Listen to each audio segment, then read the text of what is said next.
Hello, everyone, and welcome to Why Wasn't It Better? I'm your host, Patrick Jarms. I'm your co-host, Anton Paras. We have a very special guest with us here today to talk about apparently a very special film. In the summer of 1995, the Power Rangers jumped from Saturday morning TV to the big screen with Mighty Morphin Power Rangers, the movie. For kids, this was huge. The costumes, the Zords, the cheesy quips, and the chance to see their heroes in a full-scale Hollywood production. It should have been a slam dunk. Instead, what audiences got was a rushed plot, strange new suits, questionable CGI, and a film that even the most devoted fans sometimes struggled to defend. One of those devoted fans is our guest, Ivan Calixto. Welcome back to the podcast, sir. Ivan. Always a pleasure to come out here, guys. I love it. Always surprised I get invited back. This is one of those movies that I feel like Pat, you and I were talking right before we started recording, but like I think this is on par with Batman Forever for me. Like, it's just a fun movie, a fun rewatch, with one of the characters that most traumatized me as a child between ages 4 to 6. And then I got over it at some point around 7 when I started rewatching it more than should be healthy for a young child to rewatch something. But yeah. We'll get to Ivan Ooze at some point in this discussion. I was going to bring this up later, but I might as well just do it now. The only reason you're here is because you share the same first name as the villain in this film. There's no other reason, no other criteria. Yeah, that's 100% valid. Yeah, question, Ivan, from your representation of the Council of Ivans, how does the greater Ivan group think of Ivan Ooze? He's up there. I feel like he's definitely on top 15. He's the Nickelback of Ivans, I feel like, if we're trying to rank them all in there. Like half of us like him, the other half is just like, I'm not really sure. We don't hate him, but music could be better, you know? I'm sure this is key discussion the next time the Council of Ivans convene in your pocket dimension. Yeah, definitely. Only Ivans, though, because like technically it's a variation on John, so if we get all of those, we also have to invite the Juans over and the Johns, but that's another discussion. Yeah. So, can I ask about this for a second? So I'm thinking Ivan Rodriguez, Ivan Drago. Who else is high on the list? Ivan the Terrible? Yeah, he's pretty up there. Ivan the Great also. I think grandfather of Ivan the Terrible. And then there's an Ivan the Impaler, apparently. There's Vlad the Ivan, Impaler. There's Ivan the So-So. Are we talking the Montenegrin Ivan the So-So? Or yes. are we talking... Okay, yeah. And then there's like at least 3 literary icons with the name Ivan that I can't recall their last names off of. And then there's Ivanhoe.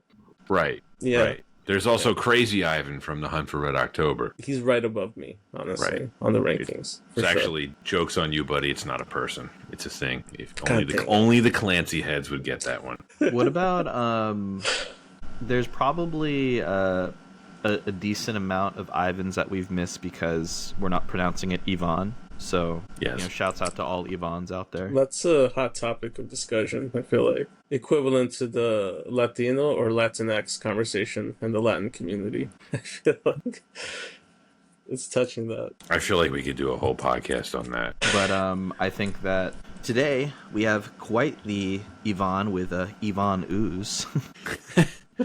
I wish some character in this movie had called him Ivan.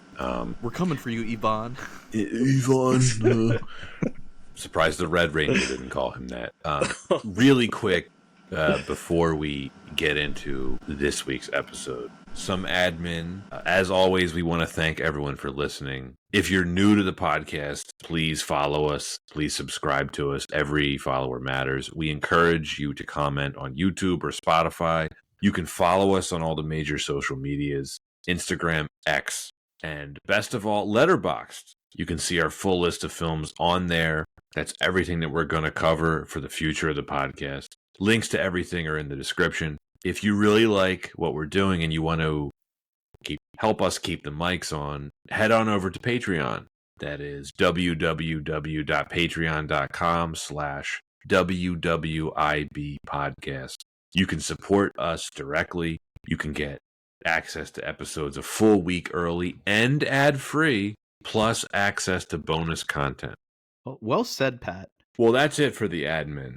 And I think that being said, this film has a couple of different taglines, gentlemen. Mm-hmm. I found this amusing. Number one, each has a power, each has a purpose, and together they will face their greatest enemy. Another tagline is, the power is on. A third tagline is, you ooze, you lose. Never mind. That's That was the best gay one. one. That's the gay one. That's the best one. That's the best one. So, Mighty Morphin Power Rangers, the movie, was released on June 30th, 1995 by Saban Entertainment, the Toei Company, and Fox Family Films. It was distributed by 20th Century Fox. Directed by Brian Spicer. Screenplay by Arne Olsen, with additional story credits for John Camps. John Camps is one person, by the way, and there's not multiple Camps. This is based on Kyoru Sentai Zyuranger, Zyuranger, Gosei Sentai Dairanger, and Ninja Sentai Kakuranger by the Toei Company. That was beautiful. Yeah. Thank you. Yeah. I appreciate that, considering I have no emotional history with this series at all. The film stars Karen Ashley, Johnny Youngbosch, Steve Cardenas, Jason David Frank, that's the name of a serial killer, by the way, allegedly, Amy Jo Johnson, David Yost, and Paul Freeman. The budget was $15 million. That is $32 million adjusted for inflation. And the box office was $66 million. That is $140 million adjusted for inflation. This has a 30% Rotten Tomatoes score. Anton, this was 100% your choice. Why?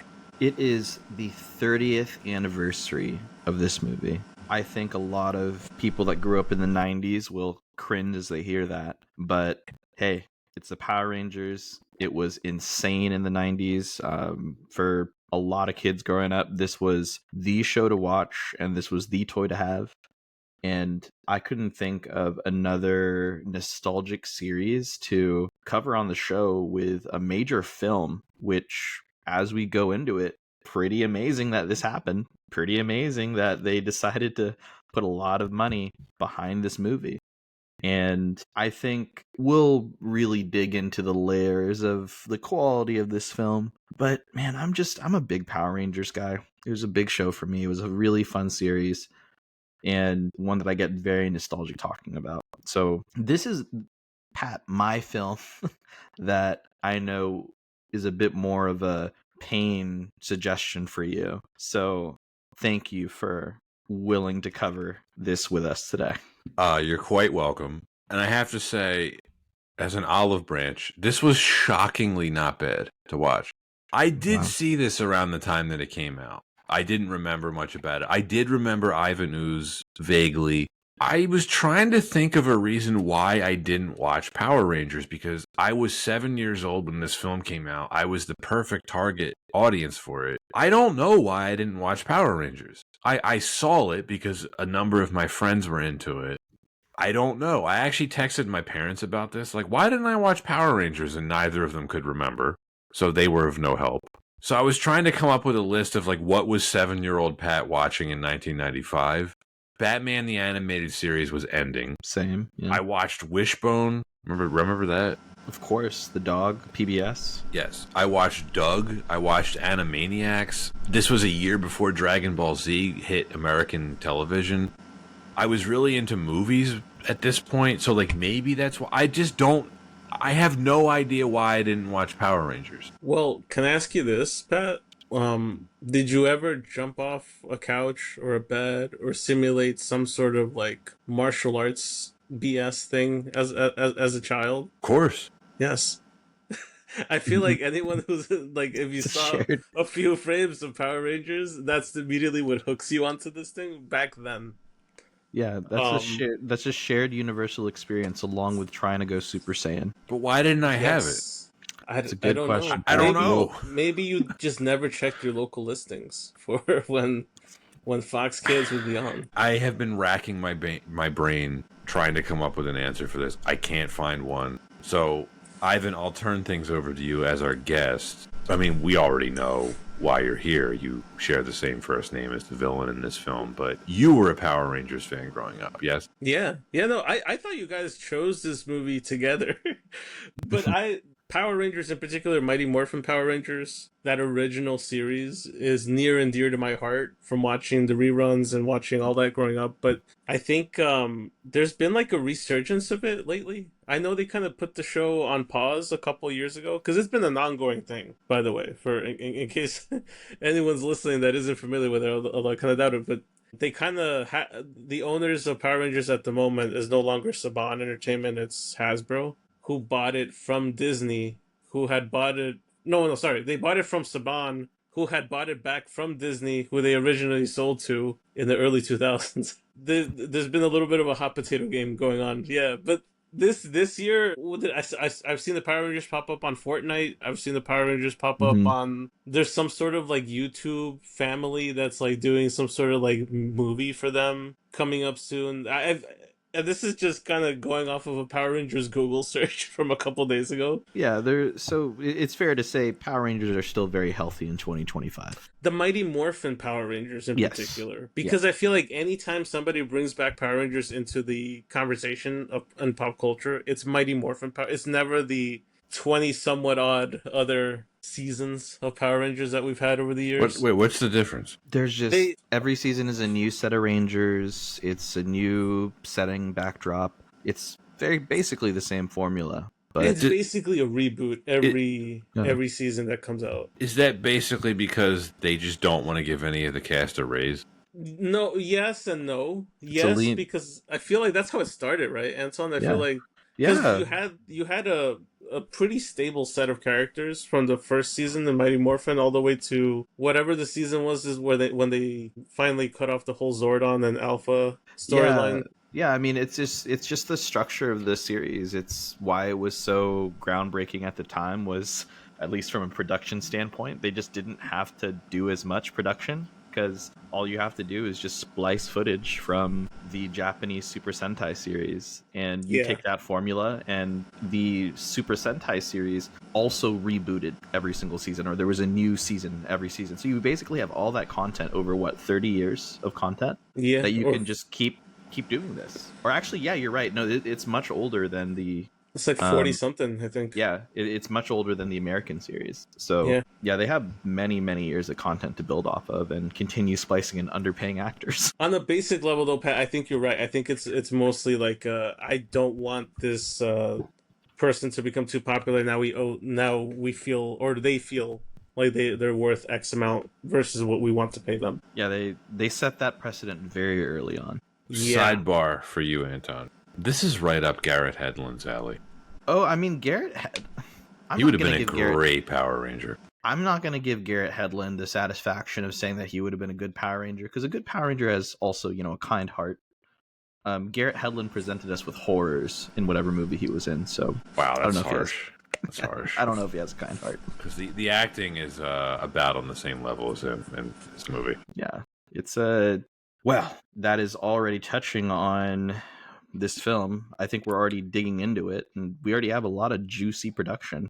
Well, before that, I have a question for you both. So I watched this on Prime Video. I don't know if either of you did. Why is this called a different film in the opening credits of the version on Prime Video? I saw that from what you texted me, Pat. I honestly couldn't find anything online that showed why they changed it. All I can think of is just licensing, but I don't even know why. That's so weird. This is news to me. What do you mean the new title? Because I've been on the vintage binge the last couple of days, so I saw my VHS copy. Okay, so if you watch this on Prime or YouTube right now, so you know how the title comes up pretty much immediately before it goes into the skydiving sequence? Mm-hmm. Yeah. On Prime Video, it is the title is just Power Rangers the movie. The Mighty Morphin, like on top, has been edited out. I watched the theatrical version for the rewatch. I think this is just a mystery that either our listeners or one of us has to figure out and solve after, because it's a mystery to me. Yeah, I'm intrigued now. I feel like I want to do some research on this. I would imagine Amazon, the version that is on Prime Video, they're just paying for some TV version that was cheap. I don't know. But production history for Mighty Morphin Power Rangers, the movie. This is a lot more interesting than I thought. This was one of the first times a kids' TV phenomenon tried to go to the big screen with Hollywood money behind it. Beginning in 1993, Mighty Morphin Power Rangers debuted on Fox Kids. It was created by Chaim Saban, or Saban, and Shuki Levy by splicing Japanese Super Sentai fight footage with the new American shot teen drama scenes. Ivan, you were talking about this. Saban pitched the series to many studios before Margaret Loesch, head of Fox Kids, said yes. And as she put it, the show was, quote, too weird by U.S. TV standards at the time, but she believed in it. The gamble proved successful. It was unlike anything else seen on American TV, with a mix of martial arts, superheroes, giant robots, monstrous villains, and teen drama. The ratings and toy sales were so big that 20th Century Fox and Saban Entertainment fast-tracked a feature film to capitalize on the craze while it was still white hot. This is an amazing number. Toy sales topped $1 billion by 1994. That's insane. Yeah, that's $1 billion in 1994 money. Yeah, it makes sense because I remember, I was a little kid at the time, but and this is another reason why I still can't figure out why I didn't watch the show. It really was everywhere. Any store you went into, there was Power Rangers, there was posters, it was at school. I remember seeing Power Rangers lunch boxes. Kids would be Power Rangers characters for Halloween. It really was a phenomenon. Yeah, and along with that, of course, you have the kids that didn't have the official licensed Power Ranger costume, but you could definitely tell that it was the unlicensed version. And all respect to those kids, I also saw a lot of unlicensed Scorpions and Sub-Zeros. You know what's kind of funny? I was I think I want to say 1996 or so when I was living in Mexico. We would go to these markets, and I had seen the Power Rangers toys in America, right? So going into the U.S. and seeing these the Power Rangers were hitting in like a dubbed Spanish, like a very choppy dubbed Spanish version in Mexico. The toys were just as popular there, but once they sold out, they would the stores over there or the markets would start selling you Super Sentai toys and being like, "Oh no, these are Power Rangers. You just haven't seen the episodes yet. They haven't come out." And it's like Bandai of Japan sculpts from Japan. That's awesome. It was the first time that I realized like, oh, this is a Japanese thing that was copied over to America. Fox saw this as a chance to make their version of Teenage Mutant Ninja Turtles the movie, which had been a surprise hit in 1990. In some ways, I don't know if that movie gets enough credit for what that launched. Film adaptations of kids series, they were not new to Hollywood, but this film in particular had the distinction of following a live action kids series with most of the main cast into a Hollywood film. That alone made it relatively unique at the time. Here are some previous examples of live action film adaptations of kids series. Going back to 1980, Popeye, which is a bizarre movie. Robin Williams. Yeah. Was that Robert Altman directing? Yep, Robert Altman directing. Bizarre. 1987, we had He-Man. I mentioned Ninja Turtles in 1990. There was a sequel in 91 and 93. We had The Addams Family in 1991, a big screen adaptation of was it 1960s? Yeah, 1960s TV series. Yeah. There was a sequel to that as well. We had The Flintstones in 1994, starring John Goodman and a few others, young Halle Berry. Anton, we're going to cover that movie. That's an atrocity of a film. Yeah, it's a different one, but I don't think it's as bad as Viva Rock Vegas. Correct. And it was a huge hit. Yeah. Hey, the honeymooners really connected with society. So we also had Casper the same year as this film in 95, which I know a lot of people of our generation like. It's okay. Yeah. But for the most part, a lot of these films, it's not necessarily action oriented, or when it is action oriented, it's off of it's an animation adaptation, right? Right. Yeah. This was live action, nonstop action, start to finish. This film was developed concurrently with the second season of the show, so that the movie's villain Ivan Ooze and the new Zords were designed to give kids something bigger than TV could deliver, but not necessarily tied to the show's continuity. And then I didn't realize this. I was talking about this with you yesterday, Anton. This is not related to the show's continuity in any way.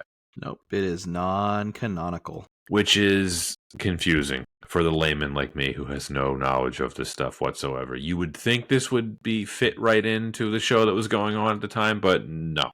Because why would it? That would only make sense. Season 3 of the series introduced the Ninja Megazords, but in a much different origin that leveraged the footage from Super Sentai Kaku Ranger series that had no mention of Ivan Ooze, the planet Phaedos, or Dulcia.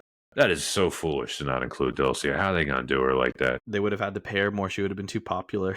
Right. Yeah, that makes sense. The budget, which was still modest at $15 million, was significantly more than anything that was given to the TV series, which shot its American footage on a shoestring budget. Steve Wang worked 3 months as a director on the film during pre-production, but he quit over disagreements with the producers. Brian Spicer, making his feature debut, was chosen largely for his TV background. Unlike the series stitched together Sentai footage, the movie had all new suits, more elaborate set pieces, and original creature designs. The Ranger's armor was upgraded to, quote, movie versions, with textured materials instead of spandex. In an original script, the Rangers were supposed to fight giant rat monsters that Ivan Ooze created. Because the suits didn't work well enough and looked too low budget for the movie, the rat monsters were instead replaced by the ooze creatures that Ivan creates in the film. However, the rat creature suits didn't go to waste either. Instead, they will later appear in the return of the Green Ranger storyline of the Power Rangers television series. Now, Rowan Atkinson, Phil Collins, Tim Curry, Danny DeVito, Udo Kier, and Christopher Lloyd were considered for the role of Ivan Ooze. Paul Freeman had to spend 7 hours in the makeup chair to be transformed into Ivan Ooze. And filming took place in and around Bombo Quarry, Sydney, and Queensland in Australia. The production placed an ad in Sydney newspaper telling fans to, quote, come and see the fireworks show with the Power Rangers at Darling Harbour, end quote. And it was a ploy to get people for the final crowd scene so the producers wouldn't have to pay for extras.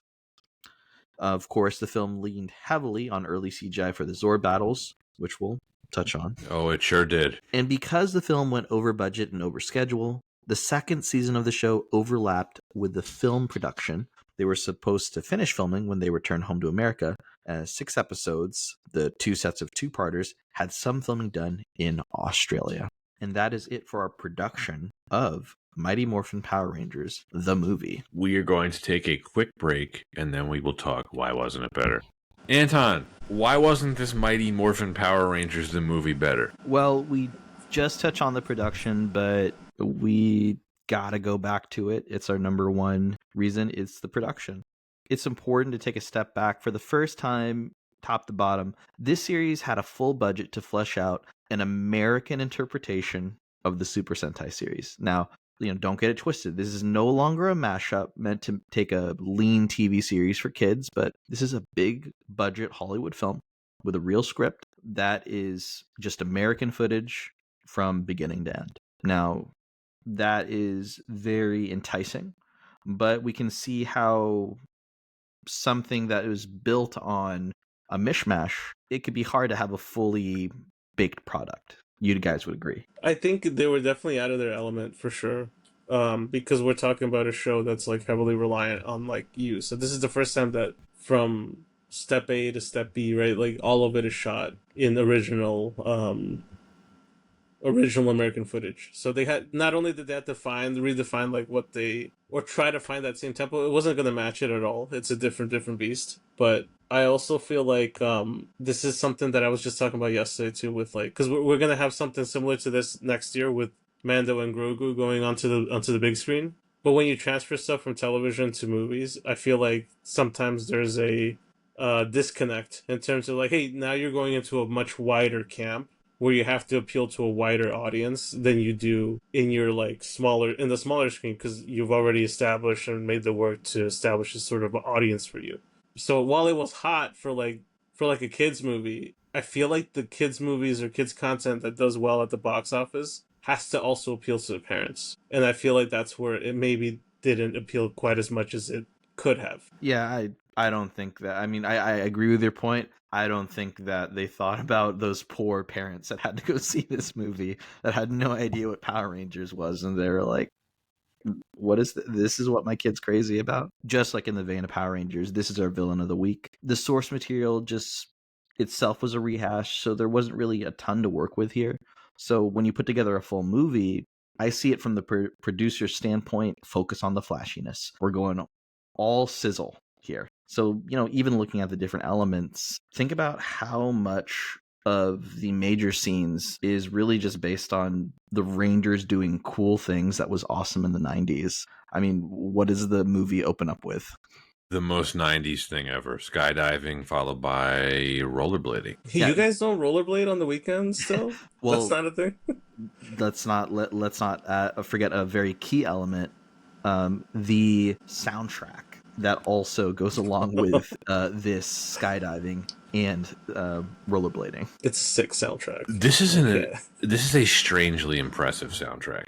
Oh, I mean, list it out for us. What are people missing out on if they haven't tuned in? Red Hot Chili Peppers, Van Halen, They Might Be Giants, Roxette, Dan Hartman, Buckethead. Oh my god! And it correct me if I'm wrong. It opens with the skydiving scene with Higher Ground with a cover by the Chili Peppers, and now it's just kind of the fun coordination. Like, I don't know how much of it is the Power Rangers just had no regard for protecting their identities, but whenever they did anything in public, they also did it as whatever their respective Power Ranger color was, whether they're skydiving and they're all like the Red Rangers wearing red.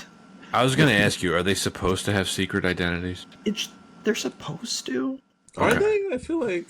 Yeah. Okay. I don't think they're telling people. It's like kind of... Isn't that superhero 101? Don't reveal your secret identity to loved ones. Yeah, I was unconvinced. They never tell anyone, but I feel like in the show they're constantly saving people as civilians, and then they're like, "Don't worry, guys, we got this covered." And then they morph in front of like dozens of people. They're witness somebody at some point. Yeah, it's I think it's one of those elements I don't think that we thought about too much because they never showed. Well, you don't really learn it too much about the Power Rangers loved ones, other than the occasional like really cool sibling episode. In this movie, we learn nothing. No. I mean, you don't really know much about it. Again, the production, you don't. When you think about some Hollywood interpretations nowadays of adaptations for a kids series, it's either emphasizing the elements of those, series that was really appealing, whether it's for Addams Family covering the quirkiness, Transformers, it's focus on the effects and the really cool elements like the transforming of the robots. There's not like a ton of depth. It's just focusing on the cool bits. And I think like this film followed that same formula. It's focusing on the flashiness of the 90s, the coolness of the Power Rangers, but up a bit because you have a bit more of a larger budget. So it's going into things like the costumes looking a little bit cooler or being able to have like, again, cooler music. The music is pretty cool, I have to say. I am very curious how much of the budget was actually spent on the soundtrack. I would imagine quite a bit. Van Halen and the Chili Peppers would not have been cheap. Right. And I mean, it's a larger budget, but no one thought about, giving this a better script. Well, maybe shelling out just a little bit. I mean, you're right, Anton. Couple things about that. Thoughts that I had. By the way, before I forget, the score composed by Graham Revell, pretty good.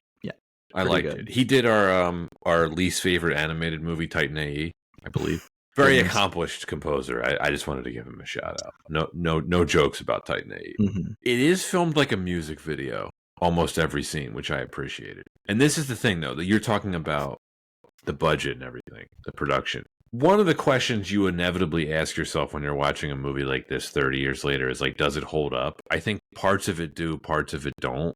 I actually think it's pretty well filmed, all things considered. They were never going to put money into the script, though. You were asking about the script. Like, why didn't they invest in the script?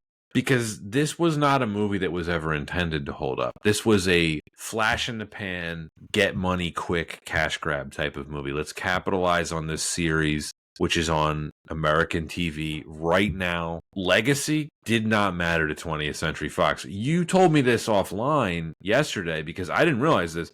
This wasn't made by the showrunners. This was just made by Fox because they were like, this show is doing really well on this kids network. It's selling a lot of toys. We need to bring this to the big screen as quickly as possible. Story, characters, acting, whatever.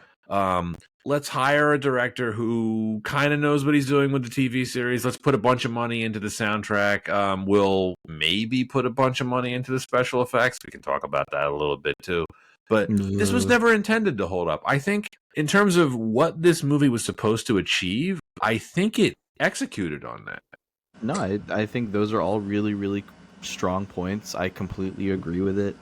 Again, just to emphasize, like, this is a TV series that made over $2 billion in just the first 2 seasons. That's insane to think about. And it was the 90s. It was a time. I think if there was anything, it was studios saw different opportunities to be able to diversify how they're bringing in money streams, and whether it's the movies, toys, tie-in cereals, and fast food toys. It's just, there was just so many opportunities, and this definitely helped fast track getting more toys out there and getting people excited. But yeah, this was just almost a dream when you think about it for Saban and just the producers. It's you also don't have big names, and you know that's a bit more of our next reason, but also a lean cast to say. It was an over glorified toy commercial. That's what it was meant to be. Yeah, yes, yeah, it's cash grab. But with well done choreography on the music video front. I think it's fair to say, like, yeah, it did look and feel like a music video. It had that cool factor. Yeah. And the choreography on set, again, tied to the strengths of the different actors being either having a stunt background, having martial arts background. The choreography looks solid for the fight back for that end of the production. So I think one of the most glaring things that we can talk about in the production, we can talk about it here, we can talk about it in the reason number 3, but the CGI, pretty terrible. It is in the running for worst CGI I have ever seen. Comparable to the TV show, though. I feel like, in all things considered. The TV show didn't even have, like, much CGI, though, right? Like, the first 2 seasons. Even the Zords were like, just people in suits. Yeah, it was all pretty practical. But I do think it's, like, it still matches the tone of it. I feel like that's ultimately that's where... I would love to see a breakdown of where a lot of that money was spent, because it wasn't a lot of money to begin with for a film of this kind of, like, like, if they really wanted to go all out and be like, oh, we're gonna start a trilogy of this, it definitely wasn't meant to do that. No, Anton, like you mentioned, it had a big budget. I think for TV standards, yeah, but for movies of the time, pretty modest. Yeah, modest budget at the time for a kids movie, but I think we'll touch more on this, and I think on the we'll call it the maybe reason number 3 or 4. Well, but, yeah. Before we move on to the cast, I don't want to let this off the hook because I'm trying to be polite here. I try to grade these things on a curve. 30-year-old CGI, it's usually not going to look great. This is absolutely terrible CGI, and the problem is not necessarily the animation itself. It's a lot of CGI. They're relying on a ton of CGI shots during the finale of this. I was kind of surprised how much they were leaning on it. It's not just the giant wasp versus the giant scorpion. I don't know if you noticed this. All the backgrounds, like the city stuff, that's all CGI too. So they were going 100% computer graphics. And for 1995, I have to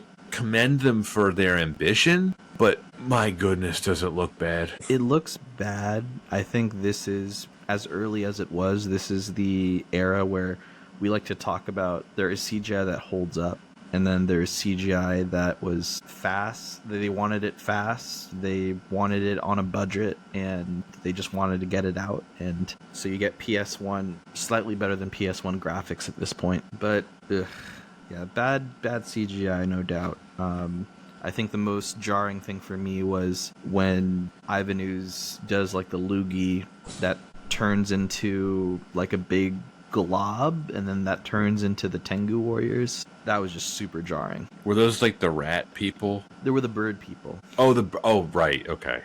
They look like you know what they reminded me of? The flying monkeys from The Wizard of Oz. I was gonna say that whole scene was very Oz-esque. Yes. Which I'm sure they were going for. But I think a good idea on their part. We can move on to the next reason. Reason number 2, we have the cast. It's a very lean cast. It's a mostly TV cast, and let's just get it out of the way. This was not a Hollywood star-studded cast. I disagree. Not gonna. Not here. Really? Really?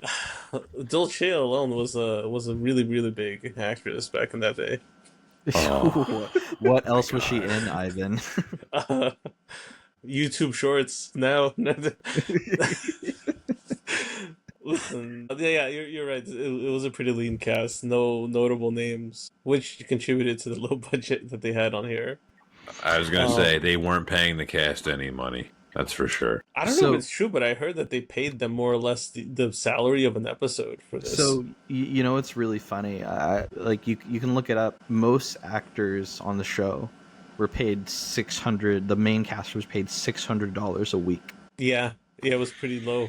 And so, Wow. if they were getting them on that budget to do this film, Well, look what happened to the originals that try to, because this is half of the original cast right, in this movie. So for any listeners that aren't as tuned into the lore, after the first couple seasons, the Yellow Ranger, Black Ranger, and Red Ranger were all in the same boat of, hey, we should unionize. We should be making more money. This show is making like billions of dollars. We want some of that. We don't get to touch the licensing money. And Saban was like, nah, screw that. Like, we'll replace you very easily. And that's We how went to a peace conference, and we never heard from them again.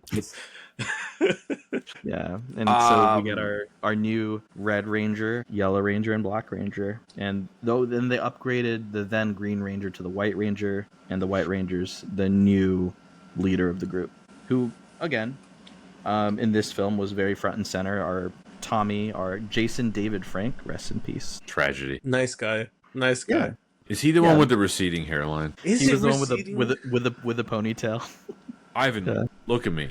If I know anything, it's about receding hairlines. I don't know what you're talking about, Pat. You got like full locks right there. I appreciate you trying to flatter me, but I made peace with my baldness a long time ago. Could be my astigmatism, though. I know a receding hairline when I see one, and that was my other question for both of you. They're all supposed to be high school students, right? Yeah. Yes. Okay. Yeah. I won't hold that against them. Look, I understand the whole dispute about the cast pay because I see it from both sides, right? If you're the principal actors, you're like, this show is making more money than we were ever prepared for. We should get a raise. But on the other hand, if you're the showrunners, there is no acting required from this cast. I could see how replaceable they were.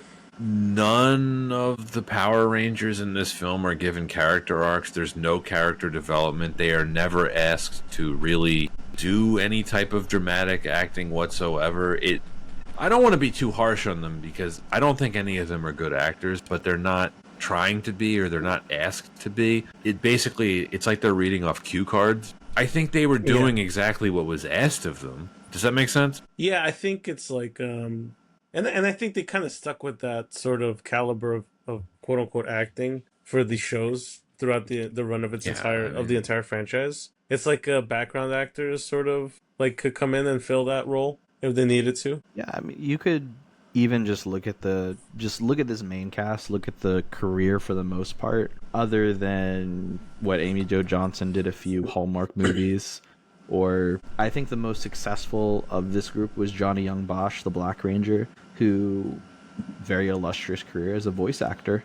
Other than that, I mean, you can't really look at this cast and say, yeah, they're major film actors. But yeah, I think they had a very solid job that they needed to do, which was just adapt what they did on TV to the big screen, which they did. They did. It's interesting to say too, because I think Jason David Frank ended up being the only one that like I feel reached that like iconicity of the franchise throughout the entire run, right? Like he went on to show up for I think multiple seasons after his original run was done. Oh yeah, but that's where his popularity kind of like lived in, right? Because I don't think he did anything outside of the Power Rangers franchise. Right. He's the Elvis of Power Rangers. Yeah. Yeah. Fun little comparison. But let's touch on another character in this film, Ivan Ooze. Oof, Ivan Ooze made this movie for me. Like Absolutely. I think it was between Ivan Ooze and Dulcia, I feel like those are the two things that I remember the most about this movie. But like I think you could now, especially with like meme culture and all that stuff that we're in, you can take most of his lines and turn them into some sort of like pop culture meme. But for the time, I feel like the guy exuded charisma and livened up a movie that I thought was where it lacked in performance and all that stuff. Like it more than made up with character. I feel like that was the big thing for me. He's the only real actor in the movie, Paul Freeman. I mean, I did not realize he is Belloc from Raiders of the Lost Ark, which is crazy. He's having That makeup. a good time in this movie. The makeup is really impressive, and he manages to act through it. One of the positives about this movie, because when Anton told me he wanted to cover this for the podcast, I was like, okay, whatever, we'll do it. They clearly knew what they had in this movie and their two biggest talents, right? Paul Freeman as Ivan Ooze and whoever played Dulcia. I don't remember her name. I wish I did. But Paul Freeman, they knew what they had here. He is hamming it up to no end. He's having a blast. He's using different accents. I doubt he got much in the way of direction. He probably just got told to freelance and just have fun with the character. He's an amazing villain. He steals every scene he's in. He's supposed to steal every scene he's in. He is everything you want in this type of TV, movie, villain of the week type of performance. Anton, you said earlier, like, how are they going to get the kids' parents interested in this movie? Paul Freeman as Ivan Ooze, I think, is the biggest reason. Yeah. The Paul Freeman performance actually really reminded me of like 90s Robin Williams, just off the wall, very zany, doing a lot of different voices. And I can see that not only appealing to parents, but also this was a very memorable villain for Power Rangers fans, for kids of the time. I know that for me, this was it's cemented for me the villain that is Ivan Ooze. I think a very memorable villain for Power Rangers lore. Of course, for a non-canonical film. He used to spook me. that was my. I don't know why I found him so like spooky, scary. The first time I saw this movie, definitely warms up as you watch it, and I think a lot of it had to do because of the performance. It viewed on like this like sarcastic, funny tone, but he definitely had a lot of fun with it. You could tell. I feel like that's the make or break point, right? Especially I because he's introduced a lot earlier in the movie than any of the other positives. I feel like, but if Ivan Ooze doesn't work from the start, then you don't have a movie that's as memorable as this is. I have to say, like, the lines that they give any of these actors, not much to work with. Mostly just a lot of throwaway one-liners for any of the cast. For Ivan Ooze, probably some of the juiciest lines, maybe some mini monologues of how much he hates Zordon, but some pretty funny lines. Where's my autograph book? His rivalry with Zordon was kind of silly to me, but I do like this was the first piece of Power Rangers anything where I was like, there's a full body to Zordon. He's not just a floating head. That was gross. And it freaked me out too. That was when creepy. I saw that. I was like, oh, okay, so. I have to say, the scene where Ivan Ooze is selling the ooze, he's giving away the ooze to kids, and he's disguised as like this carnival wizard. That's like comedy gold. Yeah, that's pretty funny. That's my favorite scene in the film. Where he's like he's doing like Dr. Seuss rhymes, like "Tell your parents, tell your friends." It's great stuff. Yeah, I know he's a character, and also just not quite sure where his powers are on like a power scaling level, because it seems pretty vast. I was gonna ask you this. He has like unlimited power, basically. Like, he can create things from his ooze. He can change his size. He can shapeshift. He can shapeshift. He can shoot lightning out of his fingers. He can change his voice really well. Yes, he can. Ivan Ooze versus Emperor Palpatine, who wins? I feel like, I don't know. There's no power scale here. After what's happened with the Star Wars lore, I would root for Ivan Ooze in that sequence. I really would. Well, we talked about some of the uglier things we've seen in the film. Segue Dulcea. Oh, I didn't have any memory of her when she came on screen in this. I became 50% more interested. Yeah, I could see that. Yeah. What was her name? Gabrielle. What do they call that? Her name is Gabrielle Fitzpatrick. Yes. they knew what they had here, and they make the most of her on screen. Can I just say she gives me Cynthia Rothrock vibes from the 90s. I don't know if you guys are familiar with her at all, but she used to do like workout videos in the 90s, and she was Is that was what the young star. Ivan was watching workout? Yeah. This actress who played Dulcea is very healthy. Yeah, Yeah. no, it's we have a picture of her in the show notes, and to think that she was rocking like Amazon bikini basically in a majority of her scenes was very. They knew what very, they had. Very brave for a children's movie. Well, I think that's another reason, Anton. They're like, how can we get the parents interested in this movie? There you go. How do we piss off all the moms? To all the fathers, look. No, but she was like no joke. Other than Ivan Ooze, like the other major actor that carried the performance in the scenes that they were in, not just for the looks, but also bridge the Power Rangers within the story, and also with her acting help tie things up a bit. But mostly for the looks. Yeah, mostly. If we're gonna be honest about it. Also, she's Australian, as is a lot of the extras. So I wrote that down in the notes. Did you also pick up on the questionable American accents that were clearly Australian actors? You get a lot of it, like in the beginning of the film. There was the main character kid's dad was just asking questions, and I'm immediately like, well, wait, what? Is he Australian? He Those reminded accents me. are called tax breaks. He reminded me of Liam Neeson in Taken. Like, hi, I'm an American citizen. I eat hot dogs and I go to baseball games. That's giving me Sean Connery. your impression. Right? Yeah. Connery has only attempted an American accent once, I think. But yeah, it's anything else that we want to talk about with the cast of this thing. I think we're kind of set. One thing I had a question for you on, Anton. Did they ever bring the ninja stuff back into play at some point? Well, I mean, do you remember that? Yeah, I don't think they ever brought it back. Did they? Yeah, no, 100% they did. I mean, that was basically season 3 of the series was the ninjas. I gotta go back and look at that. Yeah, and then I kid you not, what happened was Lord Zed turned the main Power Rangers into kids, and so they couldn't access their power morphers and their coins. Power Rangers from another planet that were alien rangers that were also ninjas had to use their ninja powers to be the new ninja Power Rangers. See, I don't remember this, so I don't know if like you're pulling my leg here. Yeah, am I messing with you, or is this actually what happened in Power Rangers? Listeners, you tune into the comments and tell us.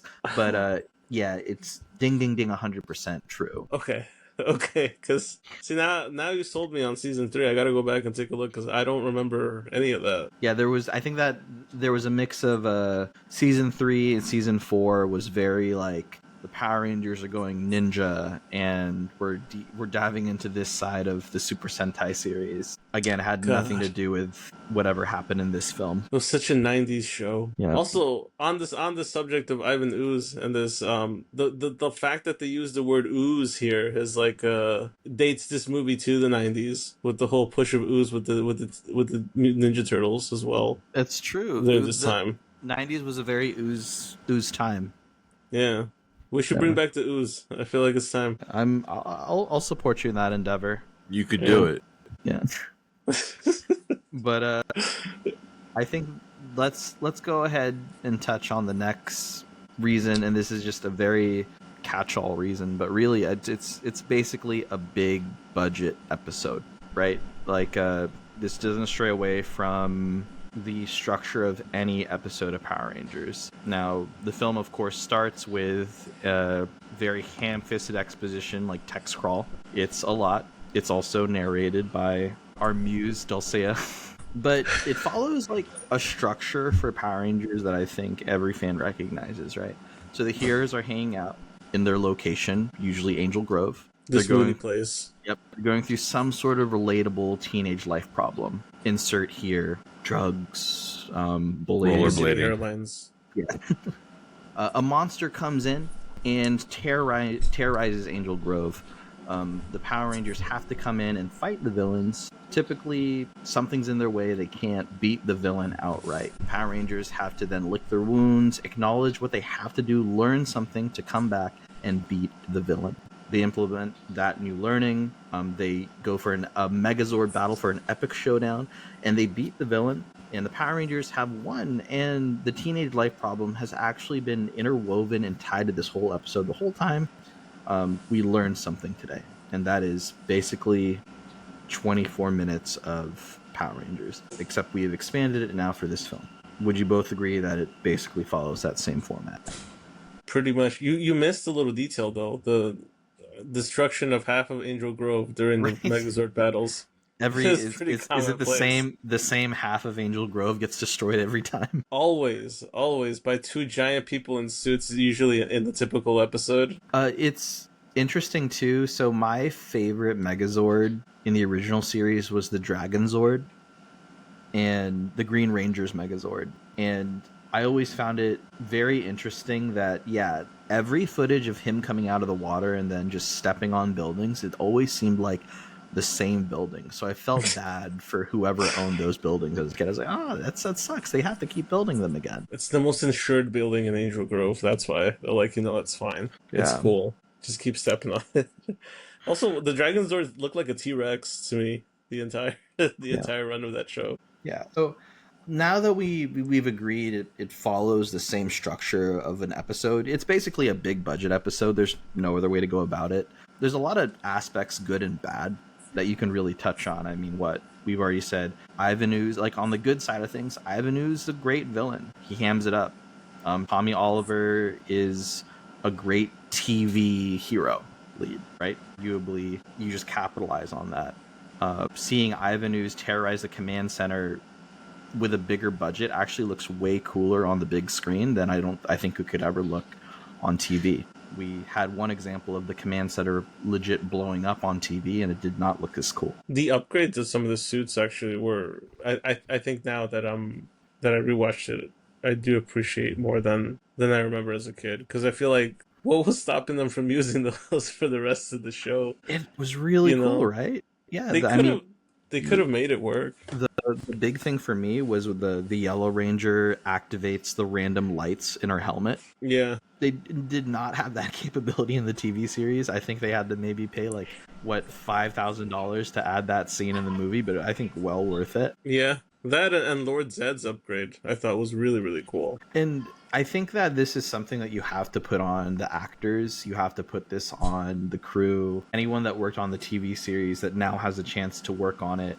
in a film capacity is like, there's an earnestness to this cast and what they execute on screen. I mean, it's very campy, but I think the crew really understood the assignment and they're giving it 110%. Like, you see that in the acting, the choreography, you get the shiny armor. It's like we finally get to do with what we would always want to do with an episode, but we're just going to do it on the big screen. And that's really great. They know what it is. It's a big episode, but they're doing it big. I was going to say, this movie knows what it is. And that's one of the things I appreciate about it.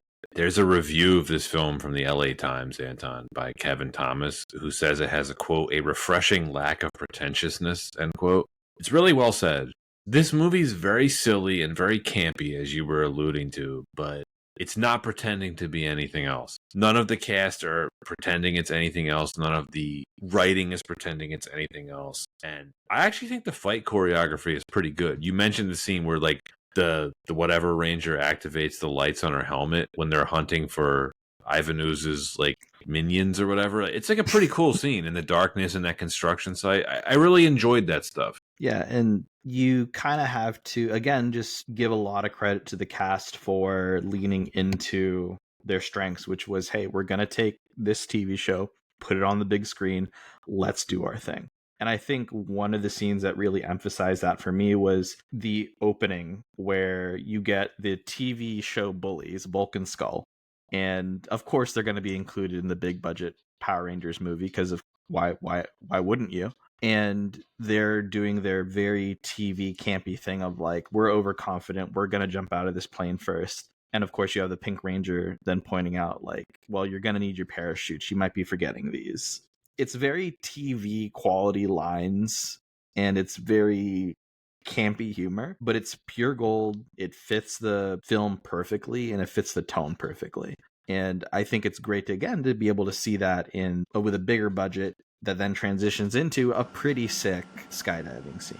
So they really got to live it up with this one. That opening to me is very it's one of those things that I expect out of a music video or out of something a little bit more high octane, for or would set the tone, the movie's tone to be something very different than what you ultimately get here. Not in a bad way. I'm just saying, like I feel like that's an opening that still to this day sticks with me. I don't know. As a kid, I was so impressed with it, with those opening shots. Even the rollerblading part, I don't know. I don't know what it is, but like I enjoyed that full bit. Yeah, it's capturing like what was very cool at the time, and they did it in a very like well choreographed way. Things that also stood out, like the costumes. We've touched on the costumes a bit. Like we're no longer in the spandex era. We're in the more fuller armor looking era for the Power Rangers, which looked pretty cool. Ivan Ooze's practical effect costume looked really great. The ninja costumes look really good. You have the bird creature costumes, which I think look very solid for the show or for the movie. I mean, even this was something that we really got to see, was you got to see the TV show villains, Rita Repulsa, Lord Zed, their cronies with a Hollywood budget costuming. So that's really, really cool. And I mean, Rita Repulsa, Ivan, I mean, that's your number one girl. I love Rita Repulsa. She's up there. She's always up there for me. But beyond that, I feel like I have a fonder appreciation of this movie than I expected on rewatching it recently. Because the one that I rewatched a lot of, even more so than this, and it had a lot to do with like what we had available for VHS. Was the second movie to this, which Turbo. Isn't necessarily a sequel. Yeah, Turbo. Yeah, that one I thought was not quite as charming as this one. That one legit was a made for TV movie. Although the villainess of that movie would Divatox. she would give Dulcie a run for her money. Let's just say. Brie Olson played Divatox in the James Van Der Beek. Who did Mia Miley play? Scorpina. I appreciated that too. Yeah. But just again, just touching on Lord Zed, that's my favorite Power Ranger villain of all time, and I don't think I've ever seen him look cooler than just, again, with his costuming. And there were these little effects that they did that I think showed that, yeah, they are looking at little details. If you go back, you can actually see that his brain was actually pulsing and tensing during his scenes, which is like, that's a really cool detail. They didn't have to do that. Yeah, it was, as a fan of Mighty Morphin Power Rangers, it was like seeing it in a very different light. And I think that this was an upgrade on those aspects that made it cool. And we talked about it in reason number one. This is very flashy, and they definitely delivered on the flashiness. But it's a big budget episode. There's a lot of bad. There's a lot of bad in a big budget episode. It's I have noted here that this is a cheese fest. For the initials for Mighty Morphin Power Rangers, for MMPR, the P can stand for Parmesan. It's a bad joke. But yeah, it's a very cheesy movie. The dialogue is very cringy. It's about what I expected. The annoying kid that's supposed to be a stand-in for any kid watching the movie, very dated. But I liked his Jordan hat. Okay. I did like his Jordan Which actually, hat. Good point. Good call out. 90s fashion. Yeah. Very sick. Yeah. I'm trying to see the positives here, Anton. Yeah. That whole angle with him and his dad probably didn't have to have it in this movie. It did not. He also was a kid who looked 35, his face. He had a very angular face. I just thought that was kind of it's a lot of acting in this film, just very lackluster. The extras doing their Australian extra stuff. We've touched on the CGI, which was Ivan Ooze as the Wasp hybrid fighting the CGI Megazords was one of the worst things I think I've ever seen. It might be the worst CGI I've ever seen in a major motion picture. It's possible. Yeah, it feels bad to say it, but yeah, it probably is the worst I've ever seen. And it's just funny because you compare it to seeing any Megazord transformation on the TV series, it's just immensely better. I mean, Ivan, you just mentioned the Turbo movie. They went back to the live action Megazord transformations for Turbo the movie, and it looked way cooler. Yeah, I think it was one of those things where, like, especially, like, I feel like movies pre Phantom Menace of that era, you couldn't really push the envelope too much before that because I feel like Lucas kind of pioneered that digital era. Because if you're shooting on digital film and you want to do CGI, there's a certain way you should go about it during that time. And I feel like they hadn't quite perfected it at that moment yet. I do think that the practical stuff honestly, that's my one gripe about this film. Obviously it hasn't aged well. The CGI wasn't good for the time, nor is it's even No. worse now. But I feel like if they had broken that formula, because Anton mentioned like all these episodes have a formula to them, and at the end it always ends with a Megazord battle. We didn't need it. If they would have stuck to the practical, had like some sort of anticlimactic fight with Ivan Ooze and stick to that at the end, instead of pushing the Megazord stuff, I feel like it probably would have aged a little bit better.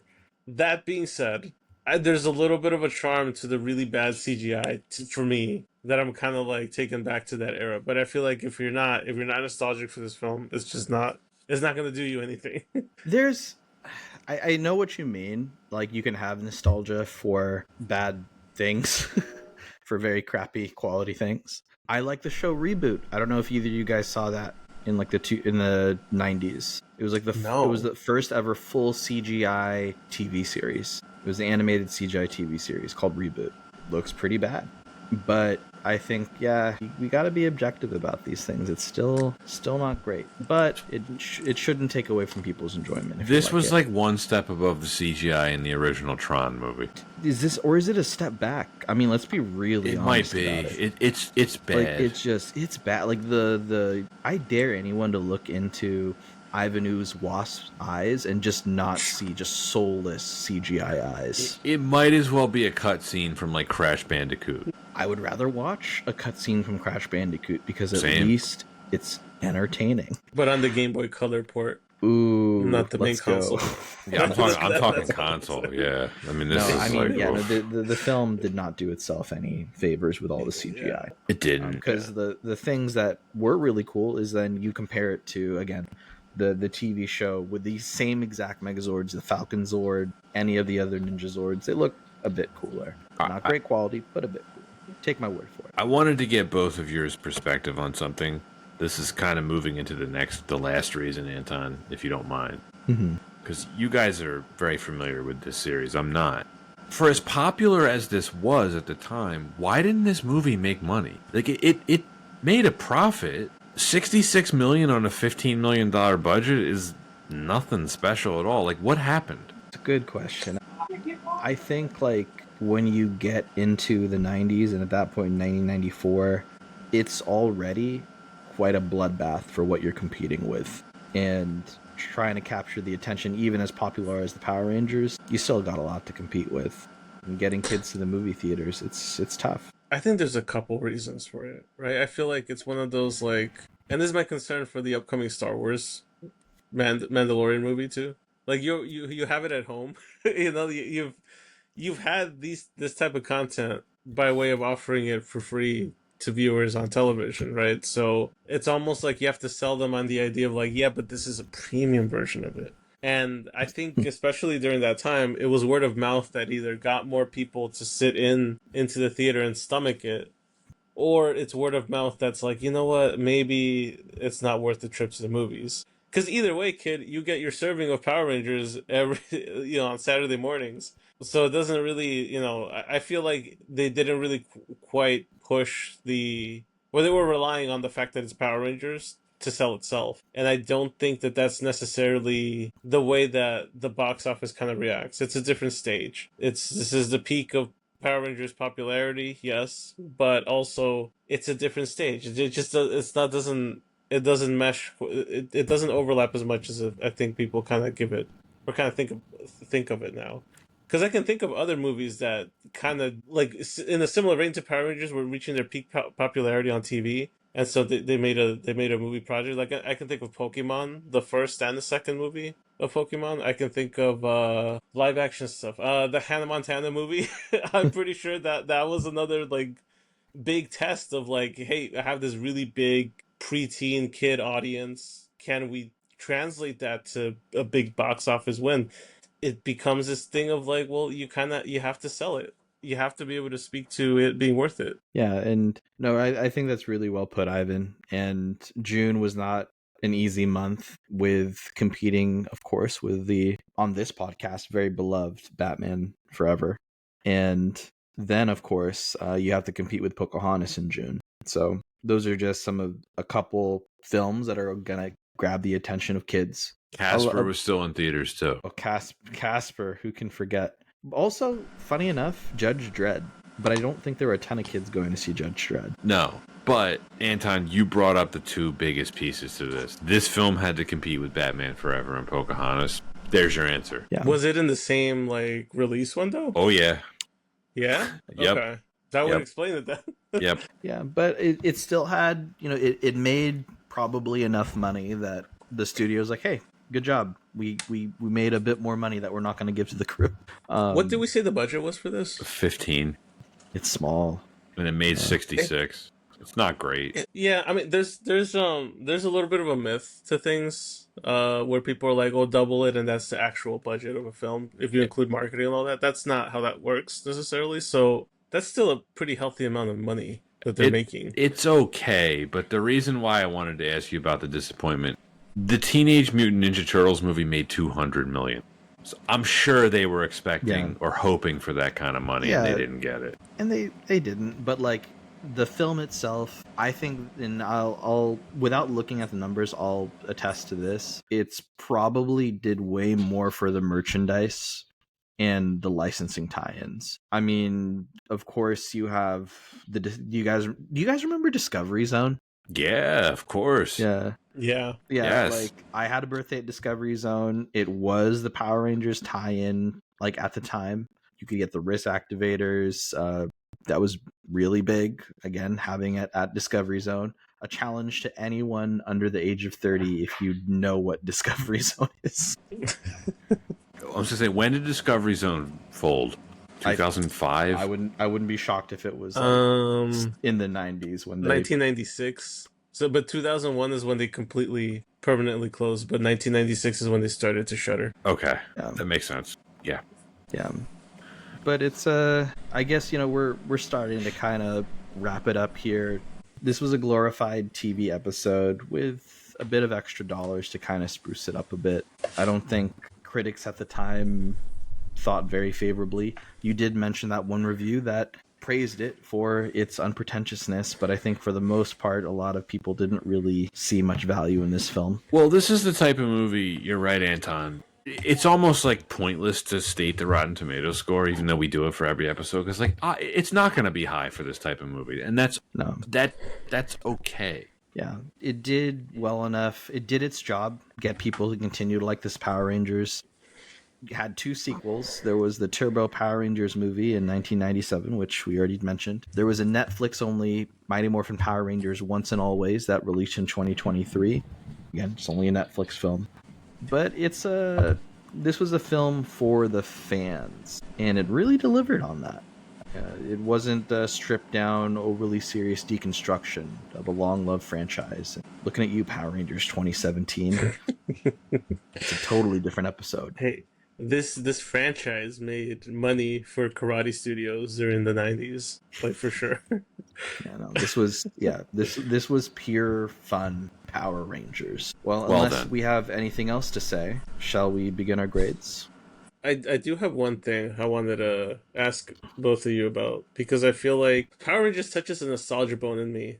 Like Mighty Morphin Power Rangers in particular. It's one of those things that I'm like, I really went through this phase of loving it as a kid, but it kind of stayed there. I didn't really follow the franchise past it. I still go back to it here and there to just kind of watch it. Like now that my niece and nephew are a little bit more grown up, we've introduced it to them on Netflix. Is there some sort of franchise similar to that, especially with you, Pat? Because I know you weren't a Power Rangers fan back in the day, but like, is there something you go back to similar to this that that touches that nostalgia bone for you every time. But you're not aptly following it in modern time, but it's just something you look back on with fondness. I hate that statement, touching my nostalgia bone. Is there anything that I watch now that functions in the way that you're talking about? No. I mean, I can guess. I think I know something that you get very nostalgic for. What? James Bond. Yes, but that wasn't for kids like this silly shit was. No, but like it was definitely like there were a lot of Bonds that were a bit campy and. Oh yeah, I mean James Bond. Yes, but James Bond was never made for kids. Right. There's no yeah. The only thing comparable to I think what Ivan's getting at is I think Batman the animated series, which I think still holds up whenever I revisit it. That's very high quality. Yeah, but that's a rare example though. Yeah, I'm no, Anton, I mean the James Bond thing, yes, but as far as like stuff that was for kids that I still revisit, there's nothing. I feel like there's a list of stuff that's on my mind for things. Yeah, like, yeah. I was gonna say it's kids at one point. I was gonna say it's probably different for Ivan and I because we're both like huge comic book nerds, and like there's a lot around kind of that. I think we still both indulge in the continuation of those hobbies. It's funny because like for comic book stuff, I've kept up with it, right, to some degree. But with Power Rangers, it's like one of those things that I loved but left it back in the past. But I'll nostalgically recall it back here and there. Mm-hmm. But to me, it seems to stand a very unique category in that, because I feel like I don't really have that with too many things. Because like I can't say the same about Star Wars because I've kept up with the franchise this whole time. I can't say that I'm looking at it with nostalgic eyes because it's still something that I consume on a semi-regular basis. But Power Rangers are very unique in that way for me. Like I'll look back on it and I'm like, oh, I remember those episodes. But I have no idea. Like ask me anything about after like 1999 about any of those Power Rangers seasons, I have no idea what you're talking about. You mean when the Power Rangers became the police? Yeah, see, I don't like I wasn't aware of that, or whenever they had I think they were magicians at one point, if I recall correctly. Yeah. They were. I think it was honestly the year after they were samurai. But yeah, Power Rangers, good stuff. Let's go ahead and go into our ratings. Ivan, as the guest, would you like to go first? I think like if I were to, as a movie, this is like a solid like 2 or 3 out of 10 for me. But like again, like this touches my core. And like putting on my nostalgia glasses with it comes up to about a 5 or a 6 for me. I enjoy it. There's a lot of things here that I really like in terms of like has the rewatchability for me. It's by no means is this a great movie, but I think it's a fun movie. It's an enjoyable movie, and if this was something, again, I mentioned earlier, like my niece and nephew are really into the Mighty Morphin Power Rangers right now on Netflix. They're going through that whole show. If at one point they're over and they're like, you know what, I want to watch the Mighty Morphin Power Rangers movie, I'm sitting down watching it with them. I'm not gonna, there's no hesitancy in me for that. I still find enjoyment out of it. So I think my overall, I'll give it like a 5, like a 5 out of 10 on an A to F scale. On an 8 scale. Oh, on an A to F scale. Yeah. I always get confused how you guys rate things. It's the same every time. It's the same way every time. And I'm always like, oh yeah, right. My bad. I think this is a solid C movie for me. Right on the level of Waterworld. Yeah. That's high praise. Wow. It is high praise. Listen, that Waterworld toy line would have been amazing. Would have been outselling everything had they produced it in the right numbers and had Waterworld actually been a success. In a parallel universe. Yeah, we'd have James Cameron's Waterworld. Yeah. Number goodness. 12 right now, if that had gone a little better. Pat, would you like to go? I would. I was not interested in covering this film when you first proposed it, as you know. But this is shockingly not bad. It is so far outside of what I would normally watch and review, but I have to be kind to it because although it is cheesy and cheap looking a lot of the time, I mean, the CGI in the climactic battle is like genuinely awful, and it's some of the worst stuff that I've ever seen put to film. Despite that, Ivan Ooze is hilarious. It's genuinely funny when he's on screen. They knew where their bread was buttered. They maximized him. They gave him the most amount of screen time. That was an intelligent decision on their part. This is a pretty watchable movie. It's pretty well paced. I don't really find any point of the movie that drags, even when they go to that hot ladies planet.